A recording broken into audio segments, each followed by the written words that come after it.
প্রজ্বলন করবে কলকাতা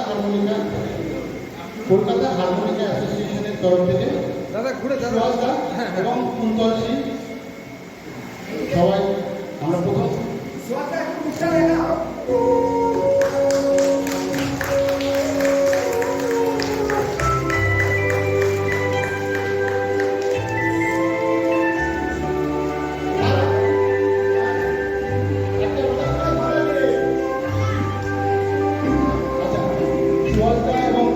সুন্দরকে বলবো আমাদের মিলনমুক্ত স্যারের গলায় বা পাশাপাশি ছবিটা বন্ধ হয়ে গিয়েছে। হারমোনিয়ামটা ভগবান বলা হয়। প্রথম আমরা মিলনমুক্ত স্যারকে প্রণাম জানাই, তার জন্যই আজকে আমরা হারমোনিকা বাজাতে সুযোগ পেয়েছি। ভারতবর্ষ হারমোনিকাকে চিনতে পেরেছে। এই প্রসঙ্গে একটা কথা বলবো, 51 বছর সোলে সিনেমার আমরা হারমোনিকা বললে কিন্তু সেই মহাভারতের টিম নিয়ে মনে করি, যেটা মিলনমুক্তির তত্ত্বাবধানে বাজানো হয়েছিল।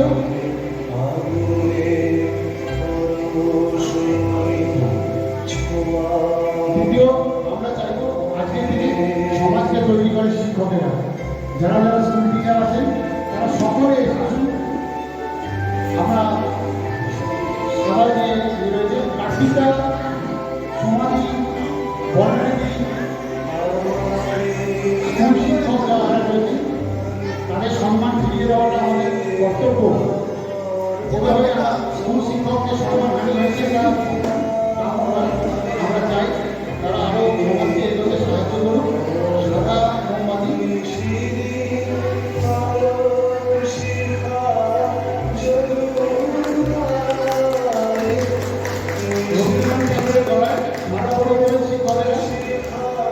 রবীন্দ্রনাথের জন্মমাস হচ্ছে নিচে করে দেওয়া হবে,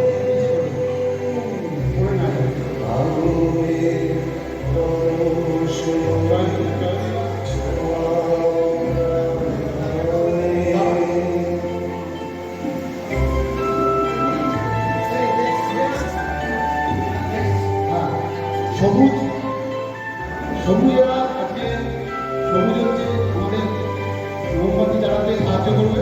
চয়নিকা আমাদের নতুন ডাক্তার, আগামী প্রজন্ম যাতে এগিয়ে আসে।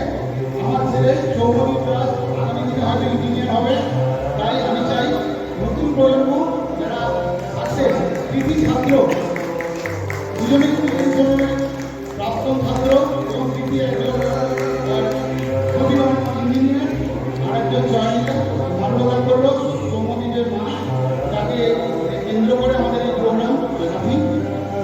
তো আমাদের অনুষ্ঠানটা আমরা আনুষ্ঠানিকভাবে এখানে শেষ করছি। এবার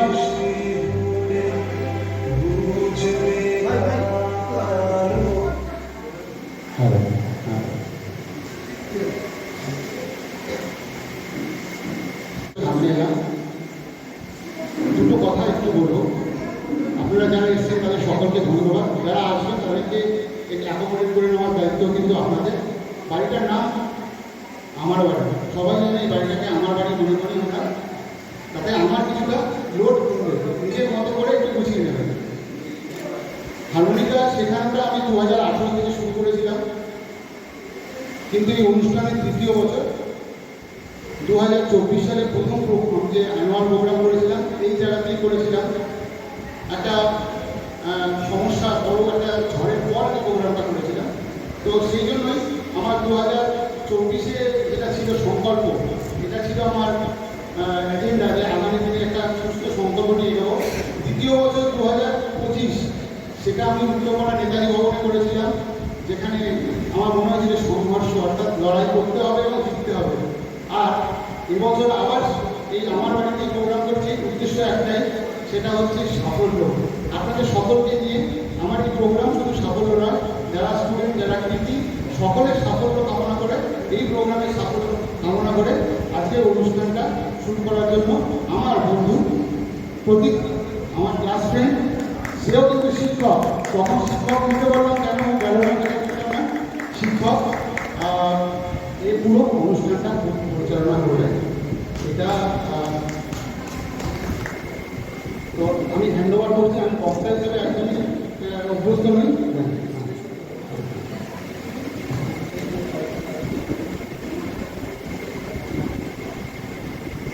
ধন্যবাদ সুদীপকে। আবার একেবারে ছোটবেলার বন্ধু, সুখ দুঃখ বিপদ যখনই এসছে আমি ওকে পরম বন্ধুর মতো আমার কাছে পেয়েছি। আমার বিপদের দিনে, আমার শুধু সুখের দিনে নয়, আমার বিপদের দিনেও ওকে খুব গভীরভাবে পাশে পেয়েছি। বন্ধু তারাই যাদের বিপদের পাশে থাকে, এবং সেই বন্ধুত্বের আমাদের এই বন্ধুত্ব দীর্ঘসাথী হোক। মাঝখানে ওর একটা জীবনে বড় ঝড় এসেছিল, তবুও আমরা জানি যে একদিন ঝড় কেটে যাবে, পৃথিবী আবার শান্ত হবে। এই অশান্ত সময়ে একটা ছোট্ট রবীন্দ্রনাথের কবিতা বা গান দিয়ে আজকের অনুষ্ঠানের সূচনা করব, এবং তারপরেই সব আমাদের ঈশ্বর বিভক্ত নিদারুণ বিষে ধরা, দূরে ফেলে দাও, দূরে ফেলে দাও তরা। সকলকে যারা বিগত দিনে এক বছরের মধ্যে যারা প্রয়াত হয়েছেন তাদের উদ্দেশ্যে আমাদের 3 কিংবদন্তিকে আমরা আজকের এই অনুষ্ঠানের মূল চালিকার মধ্যে ধরেছি। আছেন রবীন্দ্রনাথ, প্রাণের আরাম, গানের সাথে আমাদের আছেন ভূপেন হাজারিকা, একদম অসমীয়া বলে নয়, বাংলার একজন বিশিষ্ট পদ্ম বিভূষণ প্রাপ্ত, শুধু পদ্মশ্রী নয়, সর্বোচ্চ পদ্ম বিভূষণ প্রাপ্ত, এবং শ্রদ্ধা আশাজি, যার গানে আমরা একদম কন্যাকুমারিকা থেকে কাশ্মীর মুগ্ধ হয়েছি। তাদের উদ্দেশ্যে এবং যারা এই মুহূর্তে 1 বছরে যাদেরকে আমরা হারিয়েছি তাদের উদ্দেশ্যে একটু স্মৃতি তর্পণ করবো। সকলকে বলবো একটু প্লিজ উঠে দাঁড়াবেন, আমরা 1 মিনিট নীরবতা পালন করবো।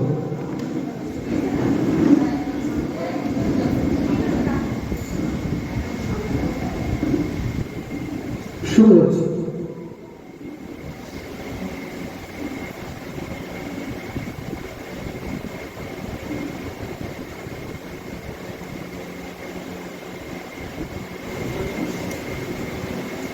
আজকে সুরের সাথে 3য় বার্ষিক প্রোগ্রামে বা অনুষ্ঠানে আমরা প্রথমে সম্মাননা জ্ঞাপন করব সুহাস দাকে। উত্তরীয় দিয়ে একটুখানি করতালির মাধ্যমে তাকে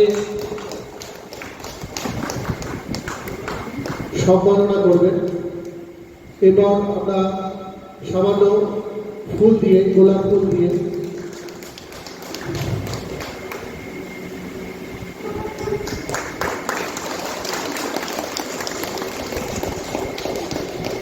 উত্তল শিব আমরা আজকের এই উদ্বোধনী হারমোনিকার সুরে আমরা মেতে উঠি।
গুঞ্জরা এই গানটি নিয়ে আসছে শুভশ্রী, অঞ্জলি, রাজশ্রী, সোহিনী এবং আরোপিয়া।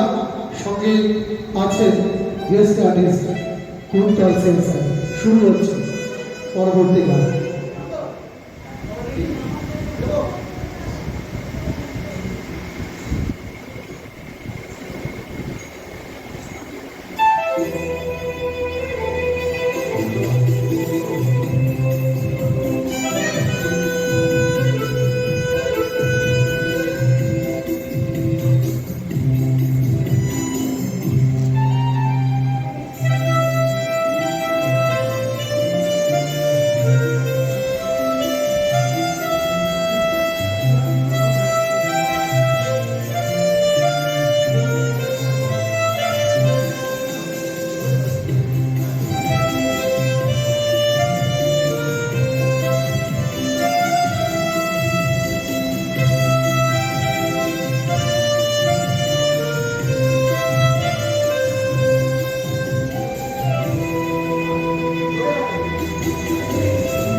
प्यार दीवाना होता है तो তারপরে এই গানটা এই বাংলাটার অনুবাদ প্যার দিবানা হতা है তারপর আমি শ্রীরামপুর বহুদিন আগে একটু মৌয়া গাছ ছিল শ্রীরামপুর আপ প্ল্যাটফর্মে উনি অফিস থেকে ফেরার পরে মৌয়া গাছটাকে দেখে যে কবিতাটি লিখেছিলেন পরবর্তীকালে সেটা কালজয়ী হয়েছিল, লোকগানে রূপান্তরিত হয়েছিল।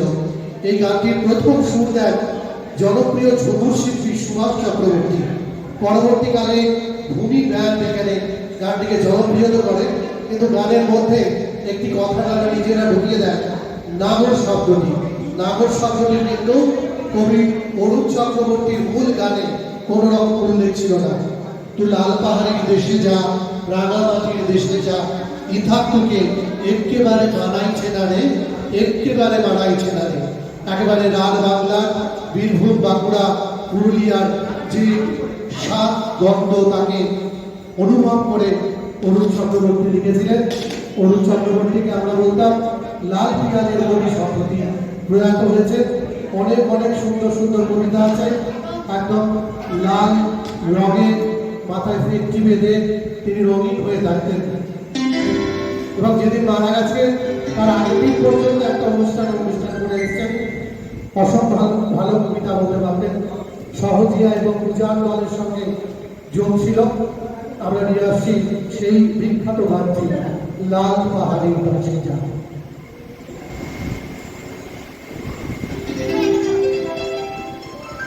শুরু হচ্ছে লাল পাহাড়ের দেশে যা।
জোরে হাততালি হয়ে যাক।